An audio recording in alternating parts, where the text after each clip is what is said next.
అయితే ప్రత్యేక హోదా ఉద్యమానికి అసలు అడ్డంకి చంద్రబాబేనన్నారు వైసీపీ నేత అంబటి రాంబాబు.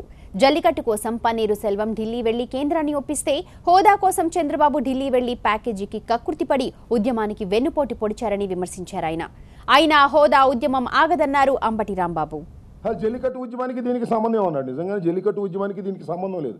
జల్లికట్టు జీవన్మరణ సమస్య కాదు, అది ఒక సాంప్రదాయం. సాంప్రదాయం కోసమే తమిళులు అంత ఉద్యమిస్తే జీవన్మరణ సమస్య అయినటువంటి ప్రత్యేక హోదా కోసం ఎంత ఉద్యమించాలో చంద్రబాబు నాయుడు గారు గుర్తుపెట్టుకోమని మనం చేస్తున్నా. నేను ఇంకోటి కూడా చెప్పదలుచుకున్నా. అక్కడ జల్లికట్టు ఉద్యమం కోసం పన్నీరు సెల్వం ఢిల్లీ వెళ్ళి ప్రభుత్వాన్ని ఒప్పించాడు.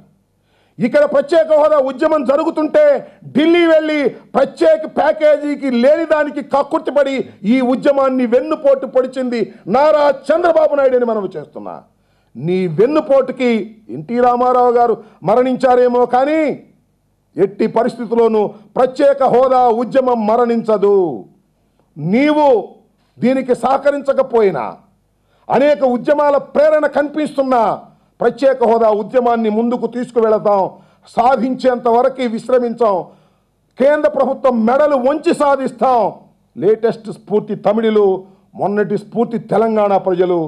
ఆ రెండు స్ఫూర్తులే కాకుండా మరింత ముందుకు వెళ్ళేటటువంటి పరిస్థితి కనిపిస్తుందని కూడా మనవి చేస్తూ పవన్ కళ్యాణ్ గారు లాంటి వారు దీనికి మద్దతు పలుకుతున్నందుకు సంతోషిస్తూ వారిని ఉద్యమాల్లోకి ఆహ్వానిస్తున్నాం. కేంద్ర ప్రభుత్వంలో అంతర్భాగం చంద్రబాబు నాయుడు. ఈ తెలుగుదేశమే ప్రత్యేక హోదాకి అడ్డంకి. ముందు తెలుగుదేశం మీద తిరగబడవలసినటువంటి పరిస్థితి ఉన్నదనే విషయాన్ని కూడా పవన్ కళ్యాణ్ గారు అర్థం చేసుకుంటారు అని నేను